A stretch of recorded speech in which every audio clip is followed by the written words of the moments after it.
4절부터 6절까지입니다. 베드로전서 4장 4절부터 6절까지 우리에게 주시는 하나님의 말씀으로 듣기를 원합니다. 이러므로 너희가 그들과 함께 그런 극한 방탕에 다름질하지 아니하는 것을 그들이 이상히 여겨 비방하나 그들이 산자와 죽은 자를 심판하기로 예비하신 이에게 사실대로 구하리라. 이를 위하여 죽은 자들에게도 복음이 전파되었으니 이는 육체로는 사람으로 심판을 받으나 영으로는 하나님을 따라 살게 하려 함이라. 아멘. 할렐루야. 네. 제가 이렇게 웃으면서 인사하면 좋으시죠? 네. 4살짜리 아이가 동네에서 할머니들을 만나면은 웃으면서 이렇게 인사를 한대요. 할미, 행복해야 돼. 맘만 많이 먹고. 그 아이가 하는 인사말처럼 여러분들도 모두 행복해지시기를 주님의 이름으로 축원드립니다. 그 아이가 얘기하는 것처럼 우리들도 맘마도 잘 먹고, 그래야 우리가 이 무더위도 이길 수 있습니다. 더 나아가서 영적인 맘마, 하나님의 말씀도 잘 들을 수 있기를 원합니다. 하나님 아버지께서는 자녀된 우리들이 이 땅에 사는 동안에도 행복해지기를 원하고 계십니다. 하나님을 따라 살라고 하시는데 그러기 위해서 우리들이 하나님의 말씀, 영적인 만나를 잘 먹을 수 있어야 합니다. 하나님은 우리가 정말 잘 되기를 원하시는 분이십니다. 그 좋으신 하나님 앞에 나오신 이 시간, 여러분 어떻습니까? 좋습니다. 자, 우리에게 주신 말씀 4절 다시 한번 같이 읽어보겠습니다. 같이 한번 시작. 이러므로 너희가 그들과 함께 그런 극한 방탕에 다름질하지 아니하는 것을 그들이 이상히 여겨 아직도 사람의 정욕을 따라 사는 사람들이 있어요. 근데 그 사람의 정욕을 따라 사는 모습을 그 3절에서는 뭐라고 그랬냐면은 음란, 정욕, 술 취함, 방탕, 향락, 무법함, 우상 숭배를 하는 것, 이런 모든 것들을 다 얘기하는데 그것을 가지고 이방인들을 따라 사는 것, 그런가 하면 극한 방탕, 이렇게도 얘기를 했어요. 이렇게 살았던 사람들이 지금도 있지만은, 그러나 예수를 믿으면서 삶이 바뀐 사람들도 있습니다. 아이, 사람 안 바뀌어, 이런 얘기들도 하지만은, 그러나 안 바뀐다는 건 그 사람의 성격, 기질, 이런 걸 얘기하는 거예요. 그런 것들은 바뀌지 않지만 삶의 관점이 달라지면요, 그래서 사는 태도가 달라지면은 삶이 달라질 수 있는 것이죠. 관점이 달라질 수 있어요. 요셉이 바로 관점이 달라진 사람이죠. 형들이 그 요셉을 얼마나 미워했어요. 버렸죠. 그래서 애굽에 노예로 끌려가서 죽도록 고생을 했어요. 그런데도 불구하고 그 형들을 만났을 때 왼수들 잘 만났다 이러지는 않아요. 형, 걱정하지 마세요. 형들이 나를 버려서 여기 온 게 아니라 하나님이 나를 애굽으로 보내신 거예요. 관점이 바뀌니까 그 왼수 같은 형들을 대하는 태도가 달라지는 거예요. 태도가 달라지니까 그의 삶이 바뀔 수 있었던 것이죠. 그것이 바로 하나님을 따라서 사는 겁니다. 하나님을 따라 사는 것, 그것이 바로 오늘 설교의 제목입니다. 자, 오늘 설교 제목이 뭐라고요? 하나님을 따라 사는 것. 하나님을 따라. 요즘 또다시 코로나가 기승을 부리면서 사회적인 거리두기가 강화가 되어졌어요. 그러다 보니까 교회 이런 모임도 제한을 받기도 합니다. 자, 이런 때 하나님을 믿는 사람들은 어떻게 살아야 될까? 하나님을 따라 산다는 것은 어떻게 하는 것일까? 우리가 다시 한번 생각해 봐야 되는 것이죠. 며칠 전에 교회 역사에 관한 책들을 읽다가 그런 글을 보게 됐어요. 초대교회 시절에 세계적인 전염병이 2차례나 왔었다는 거예요. 2세기에 165년도에 세계적인 전염병이 왔는데 자그마치 15년이 갔다. 두 번째는요, AD 249년에 왔었는데 13년 동안이나 계속됐다. 그래서 로마 인구의 3분의 1, 자그마치 1700만 명이 넘는 사람이 죽음을 당한 거예요. 엄청난 피해가 생기니까 그때 당시 환자였던 마르쿠스 발레리안이라는 분은 이 전염병의 원인은 기독교인들 때문이야, 이렇게 규정을 했습니다. 그래서 그때부터 기독교인들을 아주 심하게 핍박했죠. 예배 금지. 그런데도 불구하고 말 안 들으면 재산 몰수. 그런데도 불구하고 또 말 안 들으면 직장 다 내쫓았어요. 그러면서 황제 숭배를 요구했는데 그것마저도 거절하면 아주 잔인하게 고문을 하고 극형에 처하기도 했습니다. 그때 대다수의 교인들이 지하 공동묘지 카타콤으로 들어가게 된 거죠. 참, 그 기독교인들이 전염병의 주범으로 몰렸다는 것 어이가 없지만은 참 그것으로 인해서 혹독한 고통을 당하기도 했어요. 놀라운 거는 억울해, 누명이야, 물러가라, 이러질 않았다는 거예요. 로마 정부는 너희 기독교인들 막 이러면서 핍박을 하는데도 불구하고 그들은 뭐라고 얘기를 했느냐? 하나님께서 관용을 베푸신 것처럼 우리도 관용을 베풀어야 합니다. 원수도 사랑하고 우리를 핍박하는 자들을 위해서 기도합시다. 선으로 악을 이겨야 합니다. 선한 사마리아 사람처럼 고통당하는 사람들을 우리가 도와주어야 합니다. 말로만 그런 것이 아니라 실제로도 그런 일들을 하는 거죠. 여러분들도 그때 당시의 일들을 요즘에 이렇게 이제 조금씩 듣겠지만은 그때 당시 수도 없이 많은 사람들이 죽었어요. 근데 너무 많은 사람들이 죽어가는데 그 시신들을 처리할 수가 없었어요. 왜냐하면 그거 만졌다가는 나도 전염될까봐. 그래서 거리마다 그냥 시체들이 막 쌓여가고 썩어가고 이런 거예요. 로마 정부도 어떻게 할 수가 없었던 거예요. 그러던 어느 날 밤이 되면서 검은 옷을 입고 마스크를 쓰는 사람들이 나타나서 그 시신들을 처리하기 시작했죠. 즉 크리스찬들이 로마 정부도 하지 못했던 일들을 해냈던 겁니다. 그런 모습도 하나님을 따라 사는 모습의 하나라고 생각합니다. 크리스찬들이 그렇게 막 밤에 나타나고 시체들을 만지고 옮겨가고 막 이런 걸 보면서 처음에는 로마 사람들이 비웃었어요. 조롱했어요. 이상하게 생각했어요.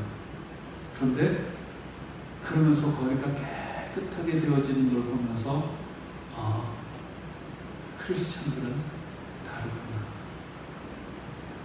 다르구나. 크리스찬들은 죽음을 두려워하지 않는구나. 그때 로마 사람들이 붙여준 별명이 있었습니다. 크리스찬들에게 붙여진 별명 위험을 무릅쓰는다. 하나님을 믿으면요 담대해지는 거예요. 오늘 새벽에 주셨던 말씀이 그런 겁니다. 1000명이 내 왼쪽에서 10,000명이 내 오른쪽에서 엎드러지나 이 재앙이 내게 가까이 하지 못하리라. 아멘. 네. 우리가 남들하고 다르게 살면요 그것이 옳은 삶인데도 불구하고 비방을 받기도 해요. 노아의 가족들도 세상 사람들하고 참 다른 삶을 살았어요. 많이 힘들었을 겁니다. 진짜 바보 같아. 왜 저렇게 살아? 인생 한 번밖에 없는데 평생 저렇게 일만 해? 왜 저렇게 빡빡하게 살아? 사는 재미도 모르고 조롱했을 거예요. 그런데 그들에게는 하나님께서 구원을 허락하셨어요. 다르게 사는 게 힘듭니다. 욕도 먹어요. 근데 하나님께서 책임져 주신다는 사실이죠. 여러분들 중에서도 그 강석환 집사님을 기억하시는 분들이 계실 거예요. 우리 교회 다녔던 군인 집사님인데 그분이 육사 수석으로 졸업한 사람이에요.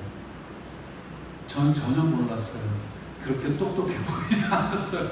그런데 그분이 철원에 여기에 근무하고 있다가 몇 분단 이제 그 사령부 거기에 스카우트 됐어요. 비서로 참모로 이렇게 이제 스카우트 받아서 갔는데 출세길이 열리는 분이었죠. 그런데 그분이 이제 그쪽으로 이렇게 발령받아서 부임하고 환영하는 회식 자리에서 군단장이 별 몇 개짜리가 이렇게 직접 술을 따라주는데 그거를 거부했습니다. 바로 그 자리에서 쫓겨났다. 건방진 놈 이런 거죠. 근데 그 주변 사람들이 그러더라는 거예요. 저거 분위기 다 망치고 있어. 왜 저렇게 융통성이 없어? 너만 교회 다녀? 그까짓 그 술 한 잔이 어때서? 강 집사님은 다른 사람들하고 달랐어요. 그래서 쫓겨났습니다. 여러 사람들한테 비방을 받았죠. 그리고 나서 힘들어했던 모습을 저희는 아주 가까이서 볼 수 있었습니다. 그리고 한 2년쯤 지났을까 하나님의 놀라운 역사가 나타났죠. 그 강집사님이 정말 원하는 게 있었어요. 그래서 밤낮 저희한테 기도 부탁을 하던 건데 그건 뭔가 하면은 한미연합사령부 그 부대에 가서 근무하는 거예요. 영어 실력은 부족하지만은 그 부대에 가서 근무하기를 원했는데 놀랍게도 미국으로 연수를 갈 수 있도록 기회가 주어졌고 그거 마치고 와서 진짜 한미연합사령부에서 근무를 하게 되어졌어요. 그런데 그때 그런 얘기를 하는 거예요. 목사님, 정말 놀라운 일이 벌어졌어요. 만약에 제가 그때 그 군단 사령부 거기에 있었더라면은 이렇게 미국으로 갈 기회가 주어지지 않았을 거예요. 왜냐하면은 그 기회는 야전 부대에 있는 사람에게만 허락되어진 기회였었다는 거예요. 잠깐은 2년 동안 막 힘든 것 같았는데 지나놓고 보니까 하나님께서 이렇게 하셨더라는 것이죠. 하나님은 믿음 지키는 사람들, 하나님을 따라 사는 사람들을 책임져 주신 분이신 줄로 믿습니다. 아멘. 자, 5절 같이 한번 읽어보겠습니다. 5절 같이 시작. 우리 선자와 손자를 심판하기로 예비하신 이후에 사실 평안한 하나님이 계시다라는 얘기예요. 사람의 정욕을 따라서 살았던 사람들에게는 하나님께서 반드시 심판하신다는 거죠. 그러나 하나님의 뜻을 따라서 살면은 하나님께서 영광스럽게 만들어 주신다는 얘기입니다.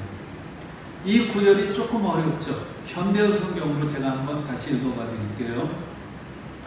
그러나 그들은 결국 산자와 죽은 자를 모두를 심판하시는 심판자 앞에 자기들의 행위 때문에 형벌을 받게 되리라는 것을 기억하십시오. 자, 사람의 정욕을 따라서 살면 죄를 지을 수밖에 없어요. 죄를 지으면서 살지만 사람들 생각에는 그래도 들키지만 않으면 돼, 이런 생각들을 하죠. 그래서 안 들키려고 감쪽같이 속이는 것들을 합니다. 영국의 그 유명한 코미디언 찰리 채플린 다들 아시죠? 그 사람이 어느 작은 마을로 여행을 갔는데 현수막이 붙어 있더라는 거예요. 축제를 하는데 그 축제 행사 중 하나가 찰리 채플린 흉내내기라고 합니다. 그래서 이거 재밌겠다 싶어서 자기도 참가하겠다고 신청을 하는 거예요. 근데 거기서 표가 안 나요. 다 찰리 채플린처럼 분장을 하고 이러고 다니니까 그래서 이제 그걸 남들 하는 걸 보고 있었는데 얼마나들 잘하는지 깜짝 놀랐다는 거예요. 그리고 이제 자기도 어떻게 저렇게들 잘해? 그래서 열심히 했는데 입선대와 발표를 하는데 그래도 내가 1등 했겠지? 1등이 아니더라는 거예요.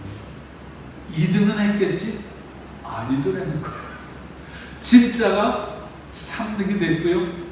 가짜가 1등, 2등을 차지한 거예요. 진짜보다 더 진짜처럼 보이는 가짜가 그렇게 많이 있더라는 겁니다. 세상에는요, 항상 진짜와 가짜가 공존을 합니다. 근데 문제는 가짜가 더 진짜처럼 보이기도 한다는 거죠. 그래서 우리들이 구별하기 참 힘들어요. 여러분, 가짜들은요, 자기가 진짜인 척 하면서 그렇게 살아가겠죠. 근데 진짜는 가짜보다 못한 평가를 받으면서 참 씁쓸하게 느낄 수도 있어요. 사람들은 진짜와 가짜를 잘 구별 못하지만은 하나님은 진짜를 정확하게 판단하시는 거죠. 전 지난 주간에 참 감동적인 일을 경험했어요. 자식들이 그 부모에게 최고급 승용차를 선물로 드리는 거예요. 전 그 선물 받고 막 기뻐하는 그 부모들을 보면서 딱 떠오르는 말씀이 있었어요. 갈라디아서 6장 17절의 말씀인데요. 내 몸에 예수의 흔적을 지니고 있노라. 저분들에게는 예수의 흔적이 있구나라는 것을 느꼈어요. 그런가 하면 또 느껴지는 흔적이 있었어요. 자식들이 저렇게 최고급 승용차를 부모에게 선물 드리는 걸 보면은 자식들이 참 잘 컸구나. 그치? 그런가 하면은 자식들이 그 부모를 인정을 하는 거예요. 우리 부모님들은 이런 선물 받아야 마땅해, 이런 생각을 하는 거죠. 그래서 그 선물 보면서 이분들은 잘 살아왔다라는 흔적을 하나님께서 남겨주셨구나. 때로는요, 진짜가 가짜보다 못하다는 평가를 듣기도 합니다. 그러나 어느 순간 하나님께서 진짜를 진짜로 인정해 주실 줄로 믿습니다. 아멘. 요즘 그 잘 나오는 노래 있던데, 찐. 어떻게 해요? 한번.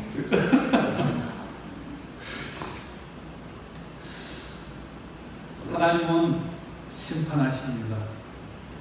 그래서 가짜는 하나님께서 심판하시고 진짜는 하나님께서 영화롭게 만들어 주실 줄로 믿습니다. 자, 이제 6절의 말씀을 같이 한번 읽어보도록 하겠습니다. 6절 같이 시작. 이를 위하여 죽은 자에게도 공물이 전파되었으니 이는 육체로는 사람으로 심판을 받으나 영으로는 하나님을 따라 살게 하려 합니다.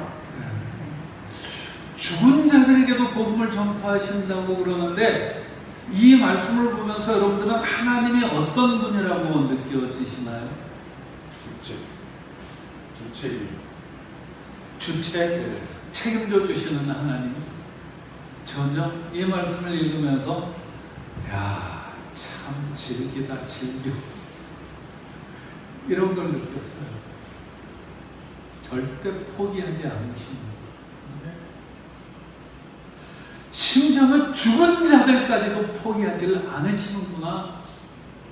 어떻게 해서든지 살리려는 그 하나님의 사랑이 느껴졌습니다.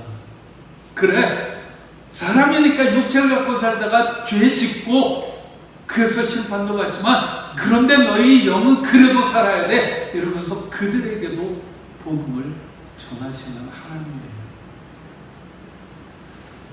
정말 어떻게 해서든지 우리들이 행복하게 되기를 원하시는 하나님입니다. 아멘. 정말 그 어린아이가 했던 것처럼 하나님이 행복해야 돼. 우리가 모두 행복하기를 주님은 원하십니다.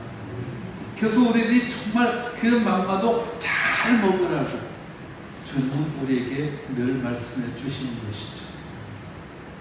여러분들이 이 성경 말씀을 읽을 때 또는 일상생활을 하면서 하나님께서 우리를 그렇게 사랑하고 계시다는 것을 느끼시나요? 믿으시나요? 때로 우리의 삶이 어렵고 힘들어져서 마치 우리의 모습이 상한 갈대처럼 참 보잘것없고 꺼져가는 등불처럼 그럴 때도 주님이 나를 사랑하신다고 믿으시나요? 그걸 믿을 수 있기를 바랍니다.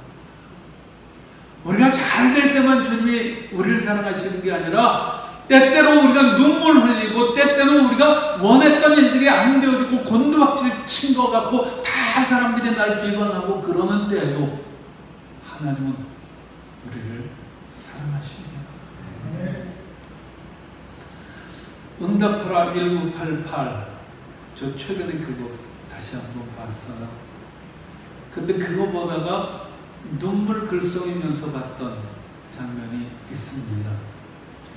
그 첫째 딸 보라가 결혼하던 날 아빠에게 편지를 남겼어요.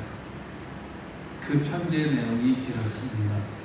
사랑하는 아빠, 말로는 못할 것 같아서 편지 써. 왜 난 늘 말이 안 될까? 아무래도 아빠를 많이 닮은 것 같지? 아빠의 코 흘리게 못난이 딸이 어느새 결혼을 하네. 결혼하면 어른이 된다더니 나 이제 철이 드나 봐. 아빠의 마음을 다는 모르겠지만 보라야 부르는 게 아빠 좀 봐줘 라는 것도 알았고 괜시리 밥 위에 반찬 얹어주는 게 사랑한다는 뜻인 것도 알았는데 나는 왜 모른 척만 했을까? 그게 제일 마음이 아프고 미안해.